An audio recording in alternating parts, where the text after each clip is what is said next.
Mayong adlaw katawhan sa Dios sa Archdiocese sa Osamis o sa katawhan usab sa Diocese sa Pagadian. Akong tibaya sa mga mag-uuma o mga mananagat. Ako pong tibaya sa mga construction workers, sa mga garbage collectors, sa mga street sweepers, sa mga sikad-sikad drivers, sa mga nagtrabaho din sa mga opisina. Ninyong tanan ako miingon nga hinaot ana ka mo sa mayong panglawas o mualagad kita nga malipayon. Karong adlaw mao na ang ikaduha, mao na ang September 2. Aniya na kita sa ika-22 nga Domingo sumala sa ordinaryo nga kalendaryo sa simbahan. O ako una nga pasalamatan si Ma'am Presley Delis dinha sa Bonifacio. Salamat sa imong gipadala. Ingman usab ako usab nga pasalamat dinhi sa taga Metropolitan Cathedral of the Immaculate Conception dinhi sa Osamis City. Kay ako magong nakita si Rosalinda Sakabin o Meriden Silva Udal nga naglimpyo dinha sa simbahan sa Metropolitan Cathedral of the Immaculate Conception. Misulod ako sa mga alas 9 sa buntag nga ng adlaw, Agosto 26, buntag alas 9, o dito akong nakita ang duha ka babae nga nanglimpyo.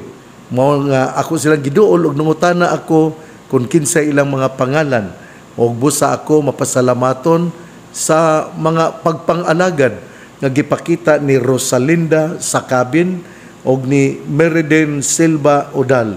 Hinaut nga kamo magpadayon sa inyong pagpangalagad. Kagahapon niadto diayng pizza Agosto 31. Agosto 31 didto ako sa Oroqueta City, kaya akong misaulog ako sa Santos nga misa alang sa mga extraordinary ministers of Holy Communion. Daghan kayo sila, tingali dulan mga 500 ka mga usobra pa, 600 o 700 Panginoon ka mga extraordinary ministers of Holy Communion kay sa tibuok man to nga Archdiocese sa Osamis, gikan sa Bonifacio hangtod sa Concepcion.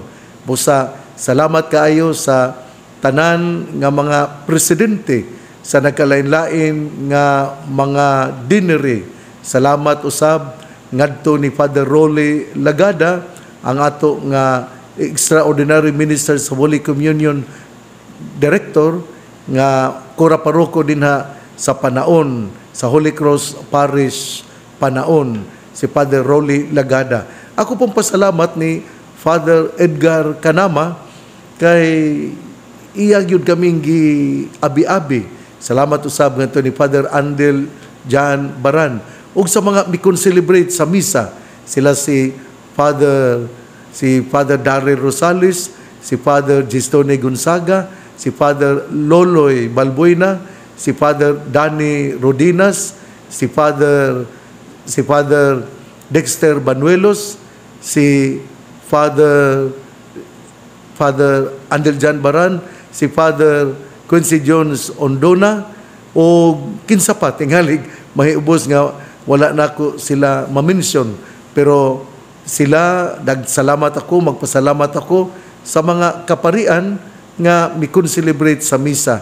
Nalipay kaayo ang mga extraordinary ministers of Holy Communion.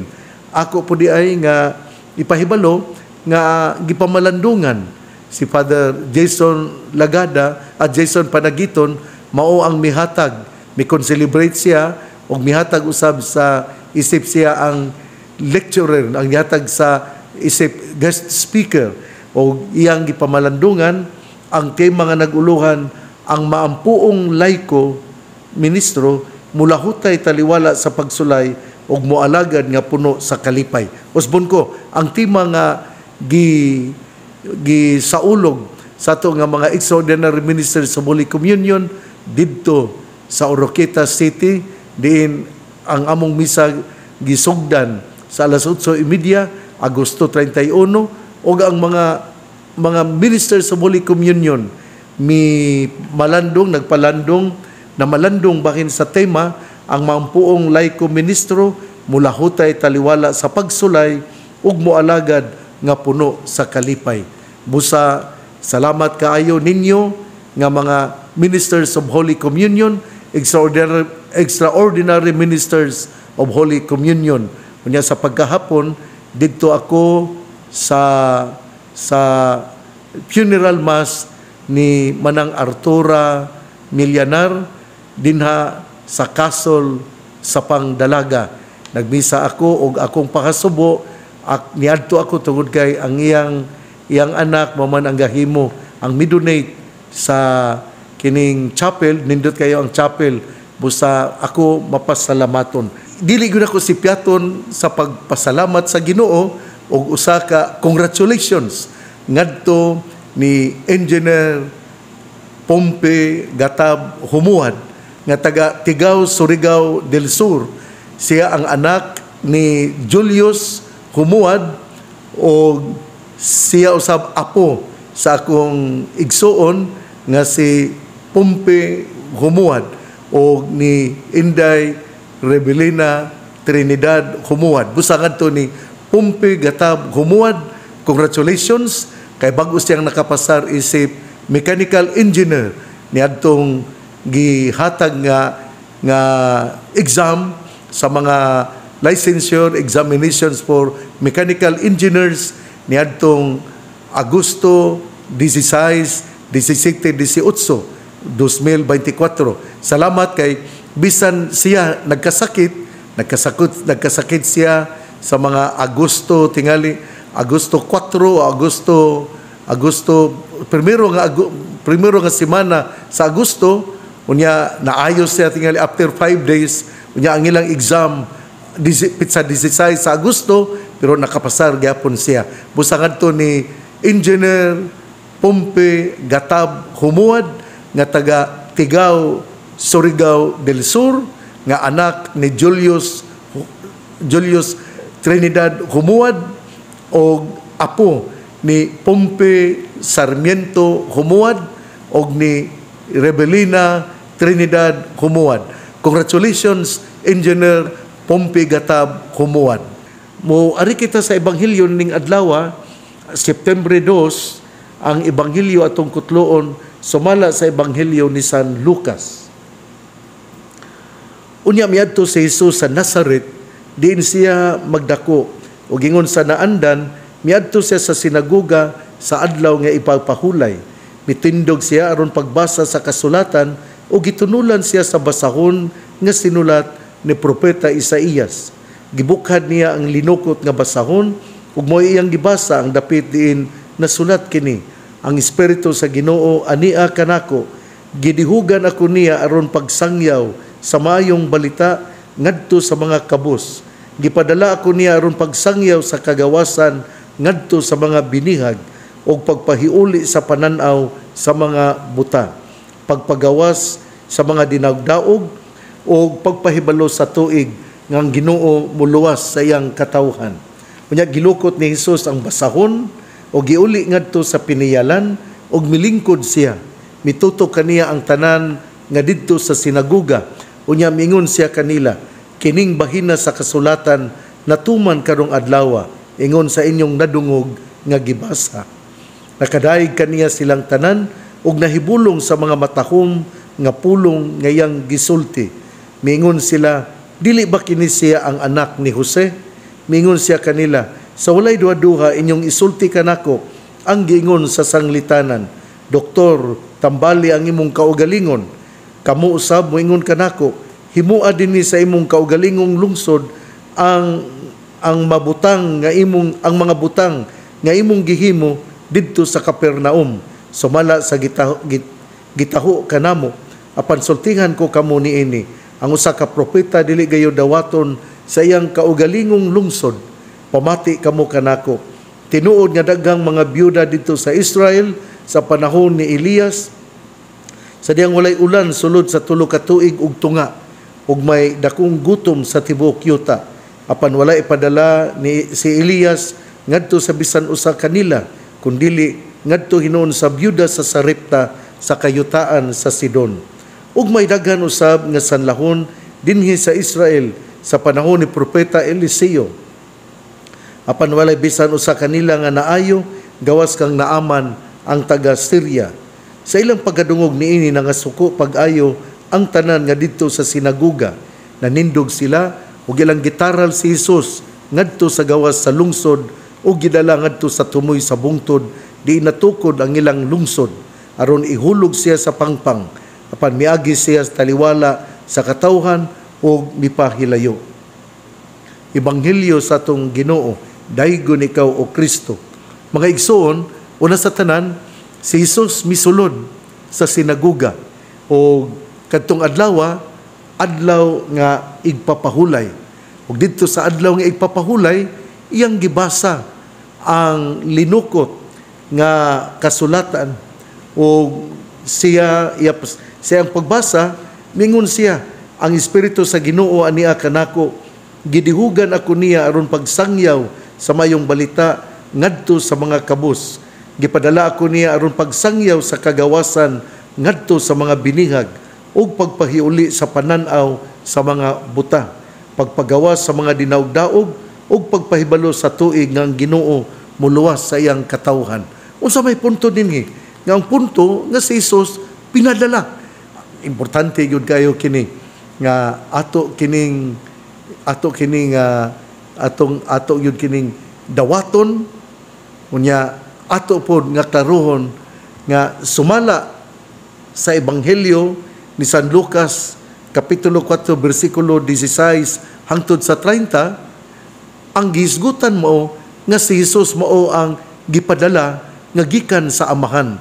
Ato ning klarohon kay doon na rabay miangkon nga siya appointed Son of God, nga usara gyud appointed may noon niyang gi-claim, pero ato yung hinumduman nga si Jesus mao ang pinadala. Amingon man gud siya gud nga siya pod ang katapusan nga moperma sa dili pa hukman ang tao. Mao na nga kanang lisod kayong sabton, pero ang ebanghelyo nato karon gahisgot gayud nga si Jesus mibasa sa linukot nga basahon ug unya iyang nakita o iyang nabasa ang tudling nga nagkanayon nga siya ang Espiritu sa Ginoo nigpuyo kaniya ug sanglit nagpuyo kaniya ang Espiritu sa Ginoo, nadihugan siya aron pagsangyaw sa mayong balita. Kini gyud pagsangyaw sa mayong balita padala gyud ay ka, gidihugan gyud ay ka. Unya mao na nga sa atong pagsangyaw sa mayong balita, dili lang ta mo hatag og we do not give interpretation according to our own interpretation of the gospel, kundi ato gyud kining ipahaom sa panghuna-huna sa simbahan, kay gidihugan ka o gipadala aron pagsangyaw sa mayong balita. Sa to pa di ay ang doon na gyud ay official na gyud ay gitawag og official nga mo paambit nga muhimo sa pagwali ug mao kini ang mga nadihugan. Dili di ay tanan nga muhimo og pagwali. Mao bitaw ang atong mga extraordinary ministers of Holy Communion, doon na sila tamdanan kining magsimba na adiha ang pamalandong kada Domingo o ila ka ng basahon tungod lagi kay ang ato nga ebanghelyo, ang ato nga mga balaang kasulatan gaingon man yun nga gidihugan ako niya aron pagsangyaw sa mayong balita. Sa to pa di ay ang tao nga dinihugan mao ra gyud ay ang tao nga muhimo o pagsangyaw sa mayong balita. Muhimo man ta, pwede man nga ang mga dili dinihugan pero dili ka na wali panahon sa misa. Kay ang pagwali iya lamang sa nadihugan nga napili aron mo sangyaw sa mayong balita. Ang katawhan giingnan man yun nga panglakaw kamo o isangyaw ang mayong balita sa ngalan samahan sa Anak ug sa Espiritu Santo. Pero doon na yung mga tao nga gipili aron maugyoy official nga muhimo sa kalihukan sa pagsangyaw. Ug mao kini ang mga kaparian ang gidihugan sila aron pagsangyaw sa mayong balita. Sa diyang nakadungog ang mga tao, nalipay sila ug murag namakpak sila. Pero atong sabton nga ang ilang pag-uyon dili wala mula hutay tungod kay miabot man ang panahon nga sila misupak sa kabubuton ni Hesus. Labi na gyud sa dihang miingon ang atong mipahibalo, ang atong Ginoo, pamati kamo kanako. Tinuod nga daghang mga byuda dito sa Israel sa panahon ni Elias sa dihang walay ulan, sulod sa 3 ka tuig ug tunga, ug may dakong gutom sa tibuok yuta. Apan wala ipadala si Elias ngadto sa bisan usa kanila, kundili ngadto hinuon sa byuda sa Sarepta sa kayutaan sa Sidon. Unsa man ni? Unsa may buot ipasabot ani? Atong hinumduman nga ang Sarepta sa kayutaan sa Sidon mao ang lugar sa mga kining it's a Gentile territory.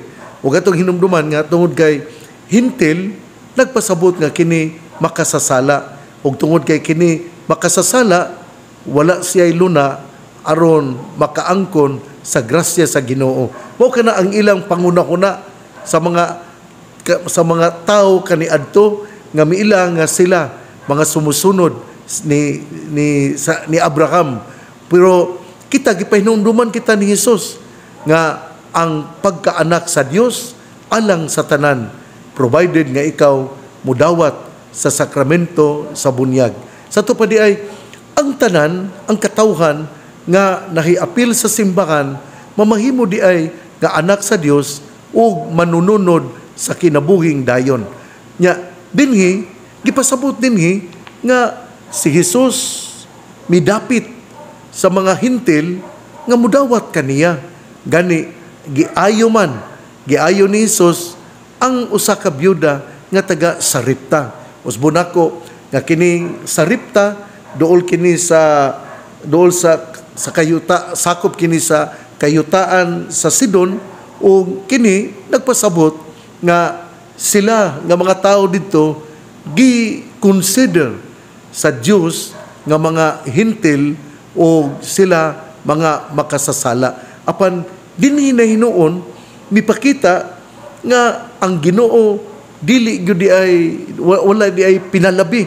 Ang Ginoo mo hatag gayud sa iyang panalangin sa tanang katawhan. Kay bisan gani ang hintil makasasala, iya man gitagaan og kaluwasan.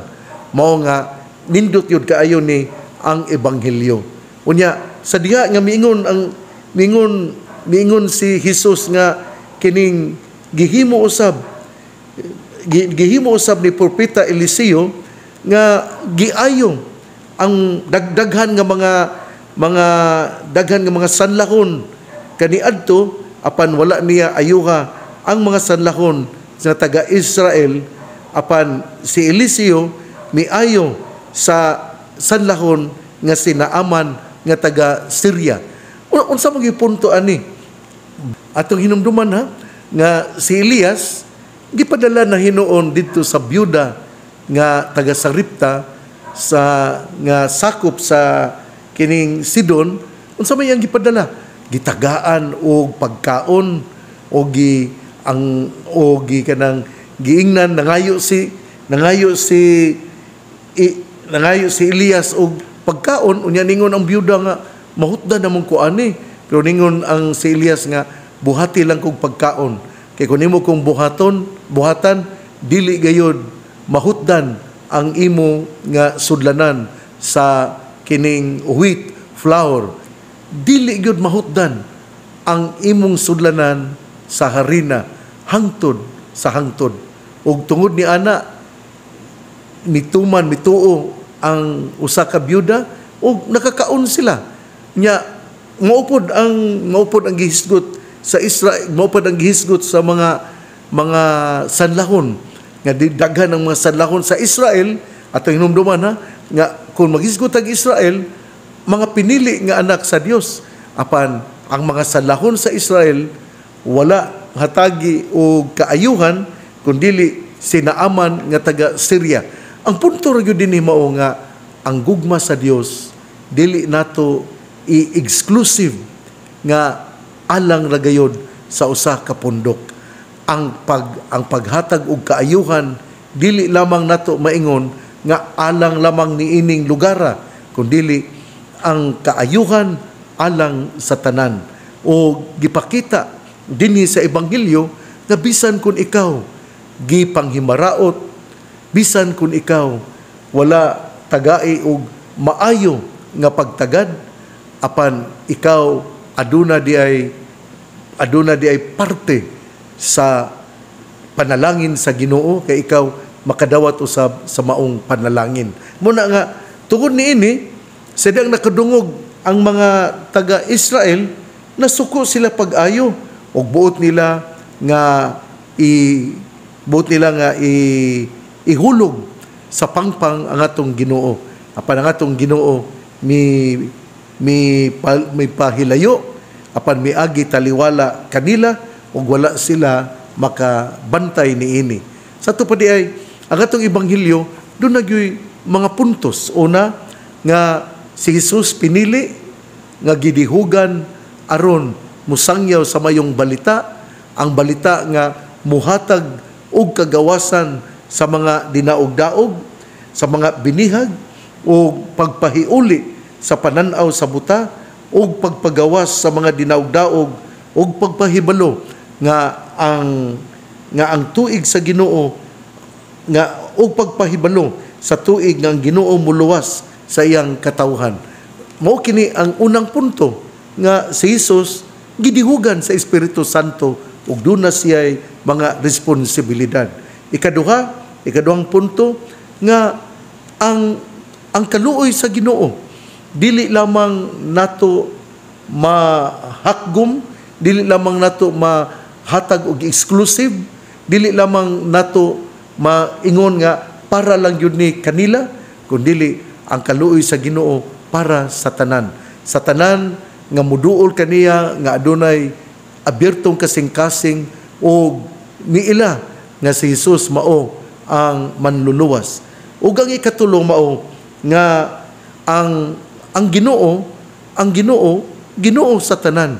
Ug ang ikatulong punto mao nga ang mga tao nga namakpak ni Jesus karon nangasuko apan wala makigtigi si Jesus, wala niya tugbangi ang mga kasuko o lain nga kasuko. Kini gapasabot gihapon nga kinahanglan yun nga kung adunay kalayo, kinahanglan nga ang usa mamahimo gayong tubig aron dili musilaob ang maong pag-away. Muna nga kadtong naminaw nako karon kung kamo nag-away asawag bana paningkamuti gyud nga dunay usa kaninyo nga mamahimong tubig. Kung inyo kamong mga managsuon nga gaaway paningkamutan gyud ninyo nga mo relax ug moingon tagay ako sagasa sa pagsabot aron makabot gayod ang kalinaw. Mao kini ang kaanindot sa atong ebanghelyo karon. Una, si Jesus gidihugan aron musangyaw sa mayong balita, anaa kaniya ang Espiritu Santo. Ikaduha nga ngatong Ginoo muhatag og panalangin dili lamang alang sa usa ka pundok kundi alang sa tanan. Og ang ikatulo dili maayo nga ang kasuko ato usab nga tugbangan ug laing kasuko. Mao nga sa dihang wala makadawat ang mga Hudiyo sa gisulti ni Hesus kay sila nasuko ngano nga sila mga pinili nga mga anak sa Dios, mga pinili nga mga anak ni Abraham, dili na hinon sila mo'y nakadawat sa panalangin ang taga Saripta na hinon nga byuda o sinaaman nga taga Syria. Buot lamang isilsil sa limpatakan nga ang panalangin sa Ginoo alang sa tanan. O ikatulo nga dili nato tugbangan ang kasuko pinaagi usab sa kasuko, kundili ato na hinuon nga ihatag ang gugma ngadto kanila. Sayo na ning isulti pero lisod buhaton. Pero hinumdumin ninyo kung ang banag asawa muhatag o gugma o dili ang panagtigi, panag-away, nindot yugayo ang dagan sa panimalay. Mauusab ang dinha sa atong komunidad kung kining magsinabtanay lang yun, mulambo gayod ang atong komunidad. O mauusab kini dinhi sa atong dakbayan. Kung ang ato nga katawhan mo respeto lang yun o mutambayayong sa atong mayor, doon nagyoy kaayuhan, doon nagyoy paglambo ang ato nga dakbayan. Pero nalipay kayo ako karon, akong nakita nga daghan na kaayo ang mga miabli o mga business. Nalipay ako niya na tungod kay kini gapakita nga aligre na kayo. Doon na nagyoy kasikas, doon na nagyoy mga kining paglihok o nagpasabot kini, labi na kayo kay daghan na kaayo ang miabli og mga kining mga restaurants, nagpasabot kini nga daghan na kaayo ang mga tao dinhi sa dakbayan sa Usamis. Kini nagpasabot nga milambo na gyud ang ato nga dakbayan o gani ang tibuok Misamis Occidental na napili man nga ika-15 nga usa sa malambuon nga probinsya. Busa atong pasalamatan ang ato nga gobernador, si Governor Henry Iswaminal, uban sa iyang vice gobernador, si Ma'am Rowena Gutierrez, sa mga bukal, sa mga provincial board members, ingon man usab sa ato nga mga mayores, tungod kay sila nagtambayayong gayud aron mulambo o mamahimo nga maanindot ang ato nga probinsya. Magpasalamat kita kay aduna gayoy gilihok o gihimo ang atong mga lideres. Ang pangaliya sa mahal nga Birhen Maria, nagisangpit sa mga misamisnon nga Birhen sa kuta, ang Ginoo magapanalangin kanatong tanan. Sa dili pa ako mo talikod, ako usab nga ipahibalo nga ugma pitsa 3 o pitsa 4 mao ang presbyterium sa Archdiocese sa Usamis. Sa pitsa 3 sa hapon mao ang Board of Temporalities o Board of Consultors mag-abot magdunay meeting o gimuon kini didto sa parokya sa Santo Niño dinha sa Tabid. Nga ilang kura paroko mao si Father Ray Pernia. Munyanig pitsa 4 mao na gyud ang kinatibukan nga presbyterium din ang tanang kaparian magpundok alang sa meeting.